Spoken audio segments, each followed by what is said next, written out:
Ladies and gentlemen, boys and girls, children of all ages, this is In Case You Missed Psychology for Friday, December 4th.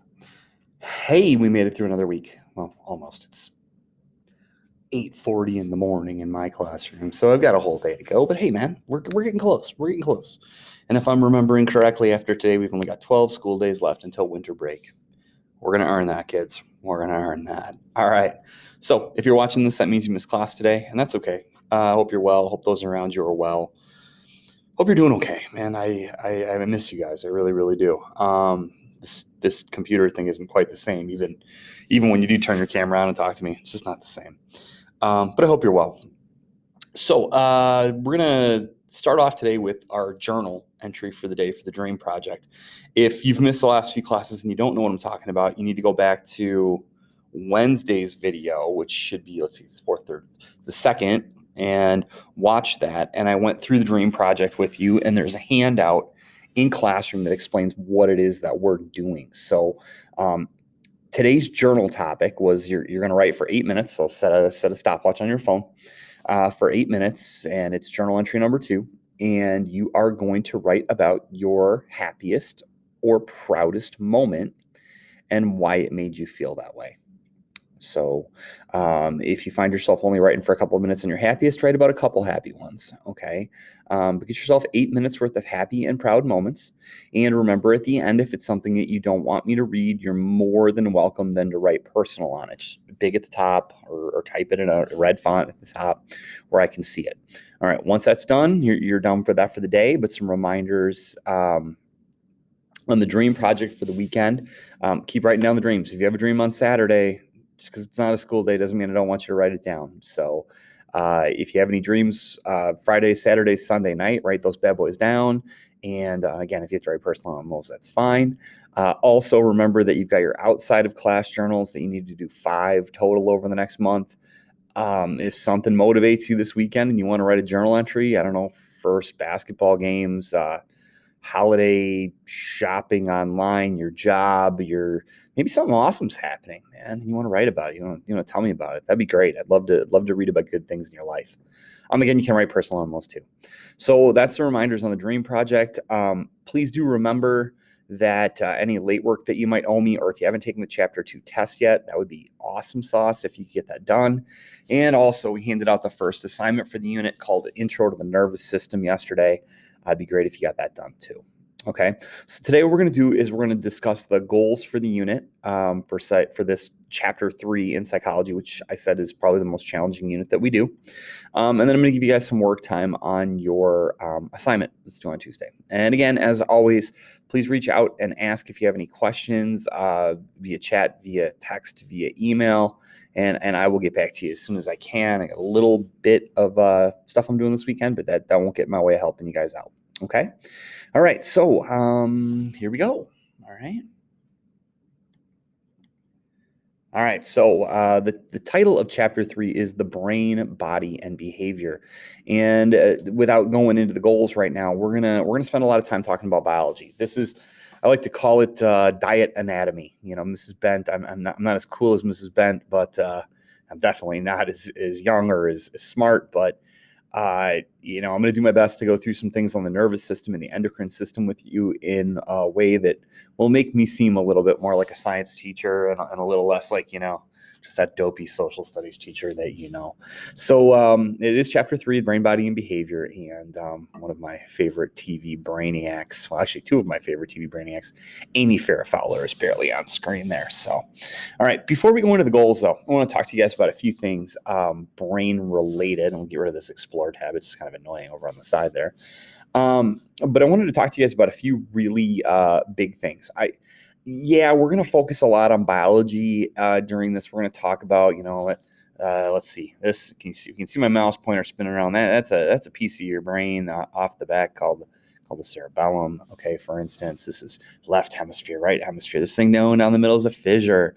Frontal lobe, parietal lobe, temporal lobe, occipital lobe. We're going to do tons of stuff like that. We're going to talk about what they do and what can happen if something were to go wrong with it and things like that. But the other thing I want to focus on as we're doing this is like how flippin' awesome we are. how amazing the machinery that is us really is, and what we're capable of. And we are going to focus a little bit on what happens if something goes wrong. If something were to, if there were to be some damage to the side of my head, if I were to get a concussion where I hit the front of my head, if I were to have a spinal injury, what could happen? And so we're going to look at those things.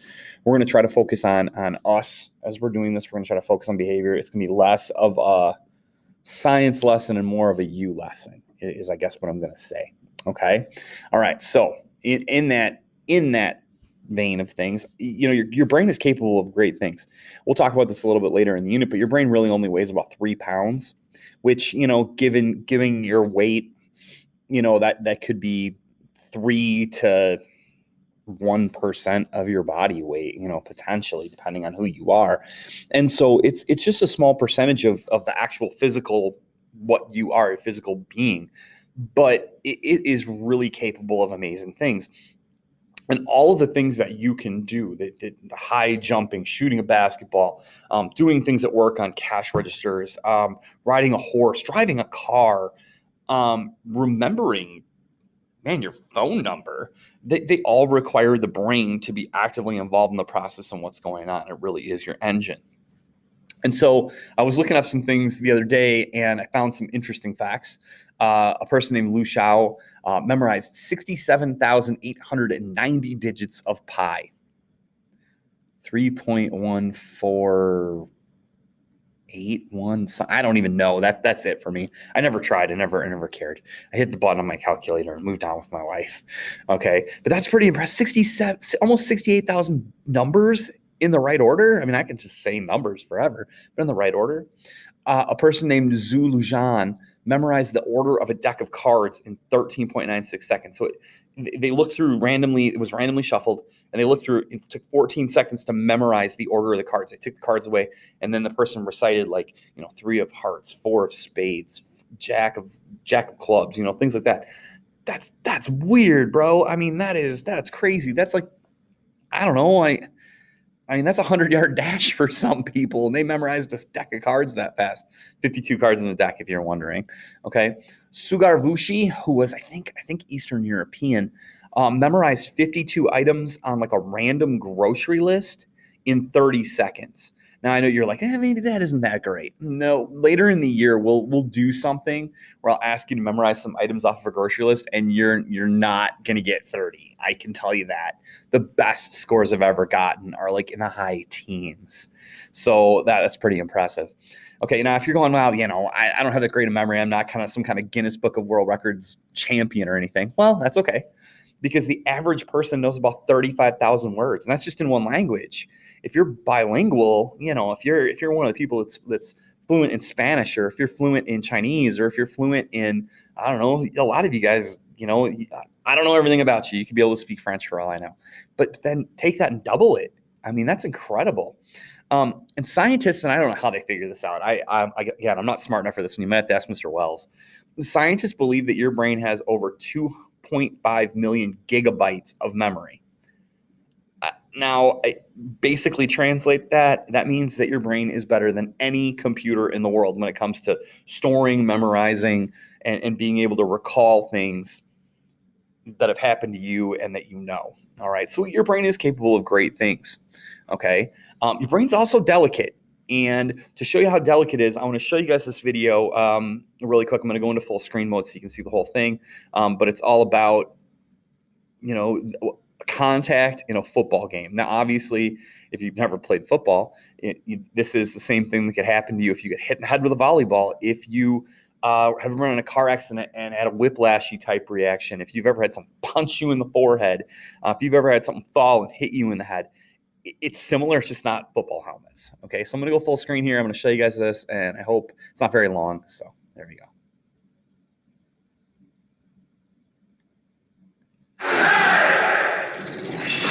Every year, over 100,000 concussions occur in all levels of football. And 60% of these are from head-to-head collisions.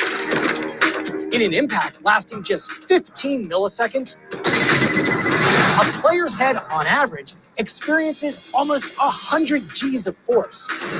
And collisions on special teams can result in forces of up to 190 Gs. In the NFL, the average speed of a head-to-head impact, the velocity of both heads combined, is 20 miles per hour, with the struck player's head decelerating 14 miles per hour. According to studies done by Sports Science's chief medical advisor, Dr. Basil Aish, this 15 millisecond impact is equivalent to getting smashed in the head with a sledgehammer. In the last 10 years, the average number of days a concussed player is out has more than doubled. And even improved helmet technology is only able to reduce an 80 G impact to 40 Gs, still several times when an F-16 pilot experiences, and more than enough to cause a concussion or neck fracture. For Sports Science on ESPN, I'm John Brinkus. So if you didn't know, and I suppose maybe I should have started with this, a concussion is actually your brain will rattle around inside your head. And when your brain strikes your skull, whether it be the sides or in this case, it's the front to back type concussion, you actually get like bruising or bleeding on your brain. And when you look at this, obviously your brain is very delicate. If it hits that skull, you can have temporary memory loss, slurred speech, difficulties with your vision if you're hitting the back of the head. But obviously, concussions aren't just it. They're just one of the more common brain injuries, which we will talk about as things go on. The thing is, it might be delicate, but it's also really resilient. These are real. I didn't want to do anything too gross, so I didn't show any of the ones with blood. The one on the left, this one over here, this is actually a 16-year-old Florida kid who was shot in the head accidentally with a harpoon gun. This is the X-ray of the harpoon gun, the harpoon itself in the kid's head. They were able to successfully remove the harpoon from the kid's head, and he did live, with just some minor. He actually healed up really nicely. Scar, kind of a not a lightning bolt, but a Harry Potter style skull on the front of his face, on the front of his forehead. But very, very few difficulties as far as like performance, walking, life, memory, things like that go. The two pictures on the right are actually this guy from India who was a construction worker. He was on the ground, mixing concrete working on a building, and a piece of rebar fell off the fourth story and hit him in the head. Now, obviously, as you can see, that's the back of the piece of rebar. That's the front of the piece of rebar. That is going all the way through his head. This is an X-ray of that piece of rebar in his head. It was a 5-hour surgery to get the piece of rebar out. He dealt with some temporary paralysis on the left side of his body. I think it was his left leg, if I remember correctly. But is currently going through some rehab stuff that they believe that he will walk again, is capable of speech a little slower than before. But he is actually, he survived and everything like that. Now, if you're wondering why they didn't die, the outside part of your brain is mostly responsible for personality, vision, speech and language functioning, memory, things like that. It's the stuff that's in here that's like life support. So I'm not going to say that they were fortunate to get hit in the head where they did, but they were lucky that they didn't get hit in a different spot in the head. Now, last thing for today, I wanted to show you guys the goals for the unit. Now, this is going to look daunting. This is going to look like a list, man, and it is, but we're going to have a good time doing it, I promise. All right, so by the end of this unit, you should be able to differentiate between the different parts of a neuron or a nerve cell and explain their functions. Now, you probably did some of that if you've already taken human bio. You talked about the dendrites and the cell body or the nucleus. You talked about the axon. You talked about the axon terminals or terminal buttons, depending on what you call them. You probably talked about the synapse, the vesicles, the neurotransmitters. You probably did all this stuff. Probably talked about what drugs do to the body. Think maybe. And so we're going to go back through that. Hopefully that's a review for most of you, but it won't be for all of you. So we'll spend some time there. And we're going to compare and contrast the different parts of the central and peripheral nervous system. So we're going to talk about the brain and the spinal cord. We're going to talk about the sympathetic and parasympathetic nervous systems. We're going to talk about the somatic and autonomic nervous systems, their functions, how they help you, how reflexes work. We're going to talk about spinal cord injuries in there, and we're going to kind of just look at kind of just the overall view of how you function. So we're going to go little with the neuron, to big with the entire nervous system. And then we're going to come back to the brain, because our third goal is we're going to explain the role of the different lobes of the brain. There's 4 lobes that we're going to talk about. And then we're going to talk about the different hemispheres, the right hemisphere and the left hemisphere. We're going to talk about their impact on your behavior, your development, what you can and can't do, and maybe what you struggle with a little bit. All right. We're also going to identify, place, and understand the roles of about 20 different brain structures. We're going to talk about the cerebellum, the medulla oblongata. We're going to talk about the thalamus, the hypothalamus, the list goes on and on and on. But we're going to talk about all these different parts of the brain.